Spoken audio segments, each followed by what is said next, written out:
Hello guys, I hope you all are doing well.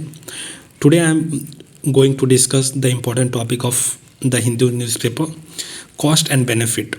Cost and benefit का मतलब क्या होता है, क्या फ़ायदा हो रहा है, क्या नुकसान हो रहा है. India can not hand over Sheikh Hasina to the unelected Yunus government. जो अभी बांग्लादेश में यूनिस गवर्नमेंट है, जो अभी चुनी हुई गवर्नमेंट वहाँ पे नहीं है, ठीक है ना. तो इंडिया हैंड ओवर नहीं कर सकता. जो अभी शेख हसीना इंडिया में है उनको वापस नहीं भेज सकता, जो यूनिस गवर्नमेंट बार बार मांग रही है केसेस चलाने के लिए. एमिड साइन डैट, इन सब संकेतों के बीच में, एमिड साइन का मतलब इन सब संकेतों के बीच में, New Delhi and Dhaka are trying to resolve other issues that have marred their ties in the last few month. New Delhi और ढाका वो ट्राई कर रही है रिजॉल्व करने का और भी बहुत सारे इशू जो ख़राब कर दिया, मार्ड मतलब ख़राब कर दिया है देयर टाइज. इन दोनों का टाइज जो था इन लास्ट फ्यू मंथ में, पिछले कुछ महीनों में दोनों का जो टाइज था, रिलेशन था, उसने ख़राब कर दिया है, ठीक है ना. जो अदर इशूज़ हैं उनको रिजॉल्व करने का ट्राई किया गया है. The issue of Bangladesh demand that India extradite Sheikh Hasina remains intractable. जो इशू है बांग्लादेश का डिमांड, ठीक है, जो इशू है बांग्लादेश का डिमांड, जो कि इंडिया एक्स्ट्राडाइट मतलब इंडिया एक्स्ट्राडाइट करे, मतलब इंडिया वापस भेज दे शेख हसीना को. रिमेंस इंट्रैक्टेबल मतलब ये क्या बना हुआ है, बड़ा मुश्किल बना हुआ है, ठीक है ना. जो एक्स्ट्राडाइट वाला इशू है बड़ा मुश्किल बना हुआ है.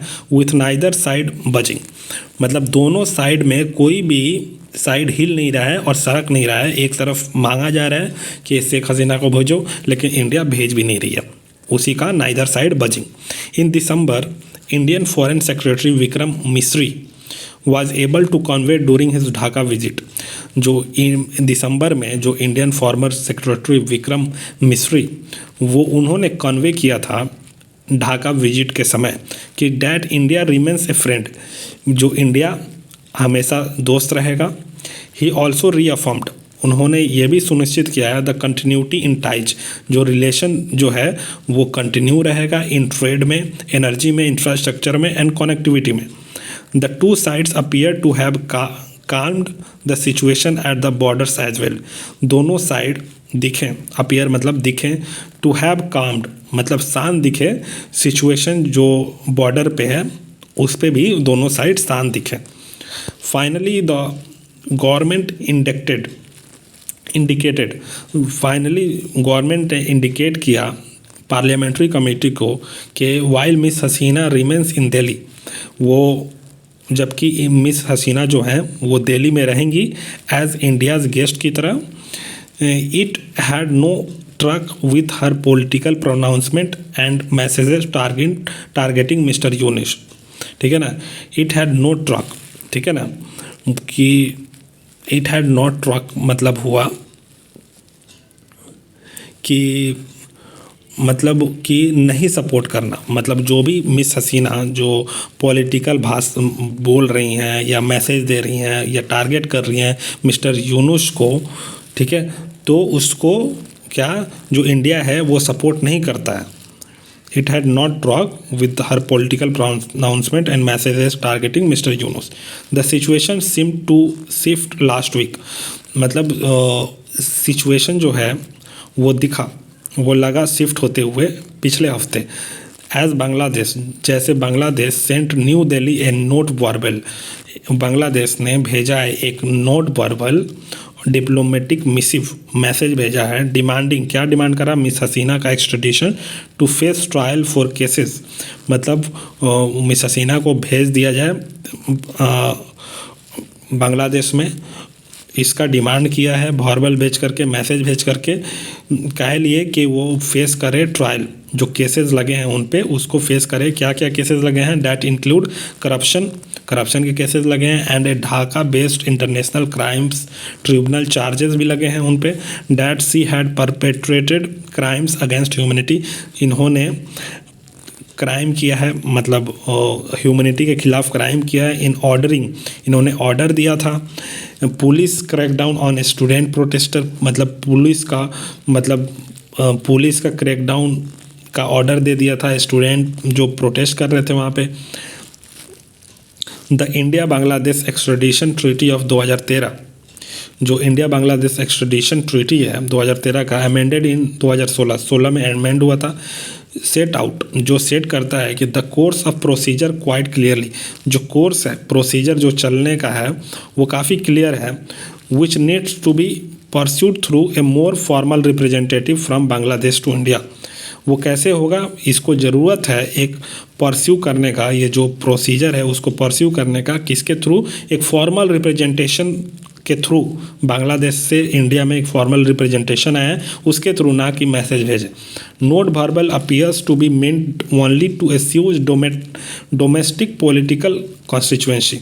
जो नोट वर्बल जो आया है वो कैसा दिख रहा है, एक सिर्फ मतलब के लिए दिख रहा है कि शांत करना है, जो डोमेस्टिक पॉलिटिकल कॉन्स्टिट्यूएंसी में शांत करना है, जो लोग डिमांड कर रहे हैं मिस हसीना को बुलाने के लिए, उसको शांत करने के लिए ये चीज़ है, ठीक है ना। वाइल इंडियाज का एक्सटर्नल अफेयर मिनिस्ट्री का रिस्पॉन्स है, इंडिया एक्सटर्नल मिनिस्ट्री का रिस्पॉन्स है, नॉट रिजेक्टिंग इट आउटराइट, कि मतलब एक्सटर्नल मिनिस्ट्री का क्या रिस्पॉन्स है, वो रिजेक्ट नहीं कर रहा है, एकदम सीधा रिजेक्ट नहीं कर रहा है। Seem to be a non escalatory way, मतलब ऐसा दिखा कि ये बढ़ा भी नहीं रहा है, मतलब किसी चीज़ को बढ़ा भी नहीं रहा है, of dealing with the situation, ये सिचुएशन को बढ़ा भी नहीं रहा है डील करने के लिए India. While legalities of the request can be the subject of protracted negotiation, जबकि ये जो लीगलिटीज़ है, जो रिक्वेस्ट कैन बी सब्जेक्ट हो सकता है, जो निगोशिएशन हो सकता है इसमें, it is important to ensure, ये काफ़ी ज़्यादा ज़रूरी है पक्का करना कि the issue does not hold India Bangladesh relation hostage, मतलब ये भी ज़रूरी है पक्का करना कि इंडिया और बांग्लादेश का रिलेशन जो है वो हॉस्टेज ना बन जाए, मतलब दोनों एक दूसरे के खिलाफ ना हो जाए, दुश्मन ना बन जाए। The Yunus government must understand that, Yunus government को भी समझना चाहिए कि the history of India's relationship with miss Hasina and her family is forced in the sacrifices. जो यूनुस गवर्नमेंट को ये समझना चाहिए कि जो हिस्ट्री है इंडियाज़ रिलेशनशिप विथ मिस हसीना के साथ, इंडिया का जो रिलेशनशिप है मिस हसीना के साथ, ठीक है ना, और उनके फैमिली के साथ, वो एक जुड़ा हुआ है, ठीक है ना, इन द सेक्रीफाइजेस में जुड़ा हुआ है। दोनों ने, इंडिया और उनके परिवार ने सेक्रीफाइस किया है, made in both countries for the liberation of Bangladesh के आज़ादी के लिए दोनों कंट्रीज़ में ने, इंडिया ने और शेख हसीना के परिवार ने सेक्रीफाइस किया था। The assassination of her father, उनके फादर का हत्या कर दिया गया था, पॉलिटिकल हत्या कर दिया गया था, जिनका नाम शेख मुजीबुर रहमान था, and member of her family in 75, उनके परिवार वाले को भी मेंबर को मारा गया था। And her first exile in India, और मिस हसीना का पहला एग्जाइल है इंडिया में, ठीक है, देश से बाहर निकाला गया है, मतलब निकली हैं तो निकाला गया है, तो ये पहला एग्जाइल है इंडिया में। स्ट्रेंथन द बॉन्ड, मतलब इसने क्या किया है, मजबूत कर दिया है बॉन्ड। इट इज़ फुटाइल, ये व्यर्थ है, टू एक्सपेक्ट, ये उम्मीद करना कि India would simply hand Miss Hasina over, कि मिस हसीना को इंडिया हैंड ओवर कर देगा। When she has sought refuge here, जब इन्होंने चाहा, रिफ्यूज़ी जब यहाँ पे चाहा है, and no amount to coercive pressure could force, कोई भी कीमत पे कोई भी फोर्स हो, प्रेशर हो, वो इंडियन गवर्नमेंट पे फोर्स नहीं कर सकता है उसको मानने के लिए कि आप अगर कोई रिफ्यूज़ी मांगा है तो उसको आप वापस करो, क्योंकि रिफ्यूजी वही मांगता है जिसको अपने देश में खतरा होता है। The decision to shelter the Dalai Lama in 1959, जो डिसीजन है to shelter the Dalai Lama, जो डिसीजन लिया गया था शेल्टर देने के लिए दलाई लामा को 1959 में, for example has not wavered despite Chinese pressure, Chinese ने प्रेशर किया था फिर भी इंडिया ने लड़खड़ाया नहीं था, उन्होंने 1959 में दलाई लामा को दिया था।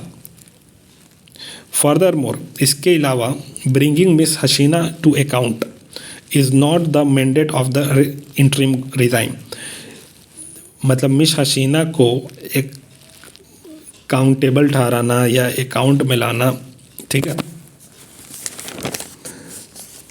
मतलब दायित्व ठहराना, ठीक है, मिस हसीना को दायित्व ठहराना इज़ नॉट द मैंडेट, ये किसका काम नहीं है, जो इंटरिम रिजाइम है, जो इंटरिम गवर्नमेंट है उसका काम नहीं है। एंड शुड बी परस्यूड, ये किसके द्वारा होनी चाहिए, एक by a government duly elected by the Bangladeshi people, Bangladesh के पीपल जब गवर्नमेंट चूज करे वो उसका काम है, इनका काम नहीं है जो इंटरिम गवर्नमेंट है। In Delhi there must be a recognition that, Delhi में यहाँ पे there must be a recognition, वहाँ पे पहचाना जाना चाहिए कि the actions of miss Hasina government have scarred the nation, जो एक्शंस है मिस हसीना का गवर्नमेंट का, उसने एक जख्म दे दिया है राष्ट्र पे। The fact that she is making political statement, ये भी फैक्ट है कि वो पॉलिटिकल स्टेटमेंट दे रही हैं विथ इज़, आसानी से, फ्रॉम इंडियन सॉइल, इंडिया के सरजमी से, इज़ लाइकली टू इम्बिटर टाइज, मतलब ये संभावना बनता है कि ख़राब हो जाए टाइज, जो रिलेशन है इंडिया बांग्लादेश का वो ख़राब हो जाए। And new Delhi must conduct a full cost benefit analysis, और न्यू दिल्ली को ज़रूर कंडक्ट करना चाहिए फुल कॉस्ट बेनिफिट, मतलब फ़ायदा नुकसान एनालिसिस करना चाहिए कि how helpful these statement are, कितना ये मददगार है, जो स्टेटमेंट दे रही हैं वो कितना मददगार है। Given the consequences of a tense border, जो कॉन्सिक्वेंसेस दिया, given the consequences of a tense border and geopolitical turmoil, जो कॉन्सिक्वेंसेस और टेंस बॉर्डर और जियो पॉलिटिकल टर्मोइल का जो रिजल्ट है, both countries must learn to deal with, दोनों countries को सीखना चाहिए डील करना विद द इशू डिप्लोमेटिकली तरीके से इशू को डील करने के लिए सीखना चाहिए। In a separate silo from the other aspect of their important relations, ठीक है ना, इन द सेपरेट, एक सेपरेट तरीके से दूसरे पहलू को भी देखना चाहिए जो इम्पोर्टेंट है रिलेशनशिप को बनाए रखने के लिए। मतलब ये पूरा का पूरा जो आर्टिकल है, जो बांग्लादेश की जो मिस हसीना है वो रिफ्यूज़ी के तौर पे इंडिया में आई हैं, और वो जो बांग्लादेश की गवर्नमेंट है लगातार डिमांड करे, उसी पे आर्टिकल है। Thank you, I hope you understood this article. Thank you so much guys.